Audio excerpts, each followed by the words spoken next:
Doctor Carlos Trautfager, ¿cómo le va? Bien, gracias. ¿Cómo le fue de viaje? Muy bien. ¿Manejó? Bien.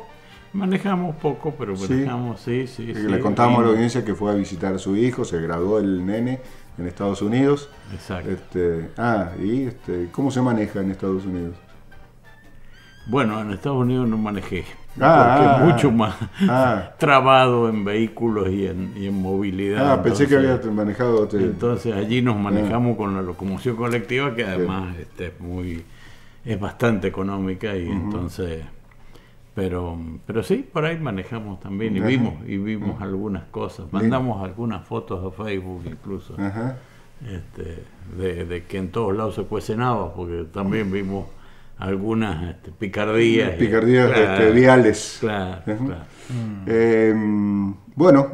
Todo suyo, la cátedra es suya. Nosotros estamos avanzando, ya llevamos casi la mitad del posgrado, no, bastante menos, pero del posgrado universitario de seguridad vial, que se está desarrollando en el SICUN, en el área, en las oficinas, digamos, en las aulas del rectorado de la Universidad de Cuyo, con muy buena asistencia y mucho entusiasmo de la gente.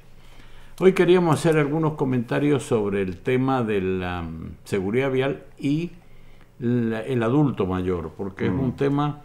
Bueno, el adulto mayor es un fenómeno demográfico del siglo pasado. Realmente el crecimiento del adulto mayor que ha llevado a que ya en 2010 estaban en algunos países arriba del 25% de la población, y el crecimiento anual en el mundo está en el orden de los 2,8%, por encima de la cifra de natalidad.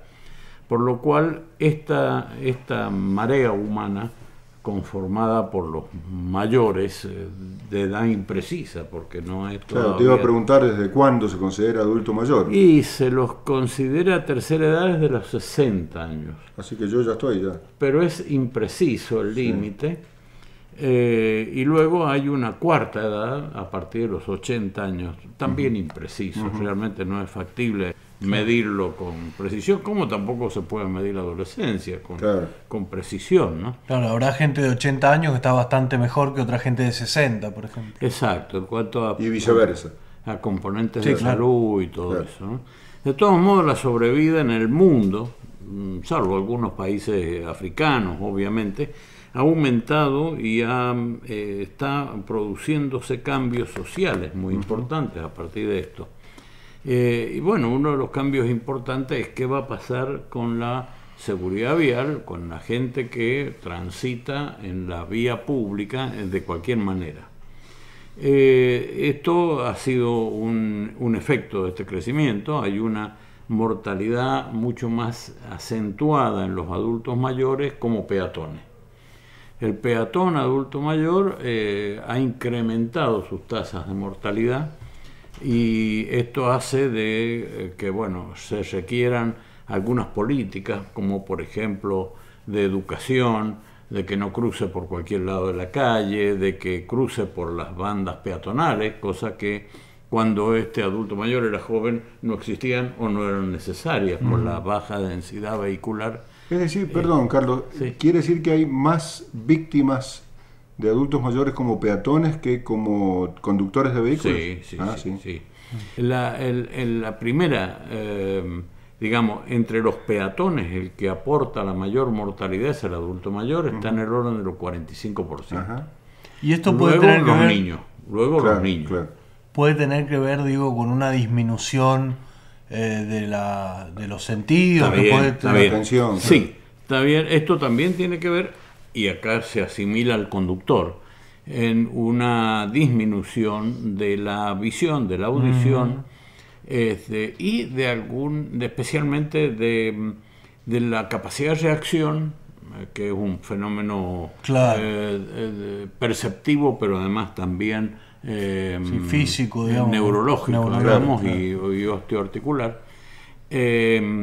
Así que ahí, por un lado, el peatón, digamos, nuestras zonas urbanas, ejemplo clásico es la capital federal, han quedado veredas sumamente angostas, calles angostas, donde incluso los colectivos, vehículos son de gran porte e invaden la vereda, aunque los neumáticos no la invadan, y entonces esto produce situaciones de este tipo, que también se produce con bicicletas o con motocicletas, pero digamos fundamentalmente, y por eso la mortalidad de adultos es muy alta en las zonas urbanas. En Capital Federal es la más alta, es más del 50% de la mortalidad por razones de seguridad vial. El tema de las veredas angostas, de las calles también angostas y de, de los vehículos grandes, se suma la cantidad de gente que transita, de peatones, digamos. A mí me ha tocado estar en la Capital Federal y tener que bajar de la vereda para poder avanzar o para dejar avanzar. Sí. Entonces, este es un tema de política vial que va a tener que ser estudiado, sin duda. En algunos barrios sobran veredas y entonces no es complicado. En nuestra provincia sobran acequias, en todo caso. No las tapemos todavía, pero digo, estos fenómenos generan siniestros, generan accidentes que no se registran porque es la seguridad vial, incluso la seguridad vial desde la mirada pública, policial o lo que fuera, registra mucho más los siniestros de conducción que los siniestros del peatón. El peatón termina en una situación confusa y bueno, y luego los conductores. Este es un fenómeno tan creciente que en los países desarrollados, llamémosle así, es todo un área de conflictividad familiar. Estaba releyendo algunas encuestas. Hay varias páginas web muy interesantes sobre seguridad vial y adulto mayor, en especial norteamericana, sobre que la temática de que el adulto mayor deje de conducir, hay conductores de más de 90 años en sus vehículos, es más delicada y menos abordada por los hijos con el adulto mayor que, por ejemplo, la temática de la traspaso de sus bienes o cualquier otra temática es más restringida para la familia, le cuesta tratarlo. ¿Por qué?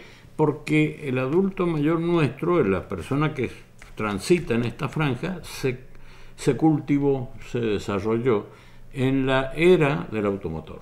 Entonces, en la cultura del automotor, cultura en la cual es raro que alguien no tenga su carnet de conductor o que no tenga su vehículo propio, y entonces la propiedad del vehículo a veces es más intensa, la pertenencia para el adulto mayor, que incluso una propiedad de un inmueble. Esto en estos países desarrollados, donde ha crecido el espacio de recepción del adulto mayor, por ejemplo, lo que nosotros llamamos geriátricos, se han transformado en lugares de vida con jardines, con comodidades especiales. Si uno tiene suerte. Sí, pero la seguridad social norteamericana y europea lo está permitiendo, e incluso muchos de estos geriátricos deben incorporar el garage para el adulto mayor que convive, que vive allí, ¿no? Porque está sucediendo que muchos de ellos optan personalmente, individualmente, sin análisis familiar, con irse a vivir a un geriátrico y dejar la vivienda, que es grande, que es compleja, pero no dejan su vehículo. No dejan el auto. ¿No?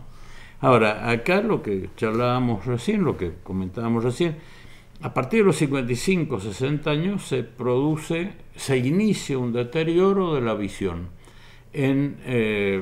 Nuestro adulto mayor no tiene por qué ser enfermo. Puede llegar hasta edades muy avanzadas en estado de salud. Sin embargo, hay órganos que se someten a este paso del tiempo, como es, por ejemplo, los ojos, la visión. La córnea se endurece o el cristalino deja de tener esa función de que le permite adecuar la luminosidad y otras cosas, por eso tanta catarata, y se decía que nosotros tenemos que llegar a los 120 años de edad como expectativa de vida normal, pero que íbamos a llegar ciegos, como en General San Martín, por ejemplo, que esto seguro el doctor D'Angelo lo va a informar y lo va a contar, llegar ciegos porque no existía la cirugía de catarata y no eran fáciles de hacer. Hoy son accesibles y son muy accesibles. Aquí hay un ejemplo vivo. Claro, y son simples, de bajo riesgo, etcétera. Pero bueno, la disminución de la visión, la necesidad de mayor luz, el adulto mayor necesita más luminosidad para lo mismo que usaba 10 años antes o 20 años antes. La dificultad que le presenta el tema del encantilamiento. El adulto mayor necesita más segundos y a veces minutos para adecuarse a la entrada de un túnel o al enfrentar una zona de mucha luminosidad. Y esto está en la ergonomía hogareña. El adulto mayor necesita espacios con más luz para hacer las mismas cosas, leer, lo que fuera. Ese deterioro natural, biológico natural, ¿también ocurre con el oído? Sí.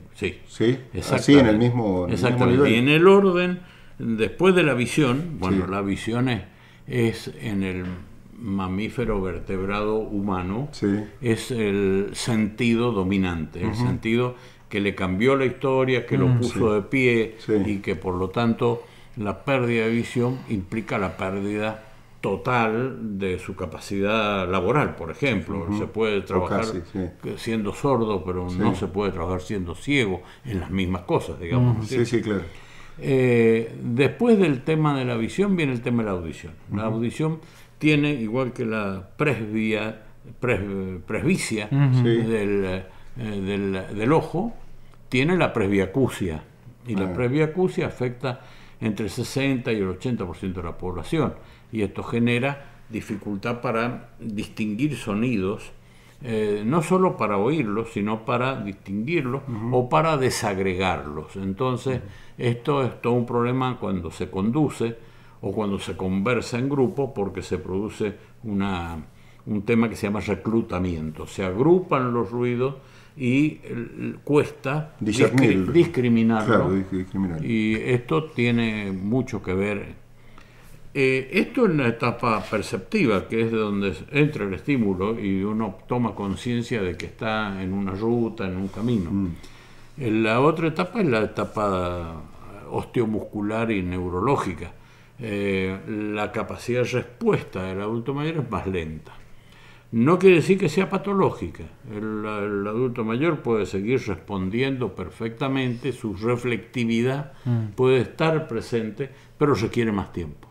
Y esto, obviamente, si estamos hablando de velocidades en carretera, es desaconsejable, o hay que desaconsejar el uso en carreteras de vehículos de personas mayores, o por lo menos ver con quiénes se va a encontrar y con quiénes va a tener que conducir. En todo caso, no conducir solo, digamos, ir con alguien. Lo importante en esto es que tome conciencia de que esto sucede. No tanto para dejar el vehículo por estas cuestiones de la cosa personal, de que es mi patrimonio, mi autoestima, mi conocimiento del medio, yo enfrento al mundo con el vehículo. Esto ya lo viene diciendo los psicólogos hace más de 25 años, 30 años, sino el tema de que tomando conciencia puede adecuar sus velocidades, su luminosidad, su visión, su audición, sus lesiones de piel y su capacidad en cuanto a artritis, neurología para manejar. Hoy vienen autos que necesitan menos maniobrabilidad, e incluso se puede adecuar en el volante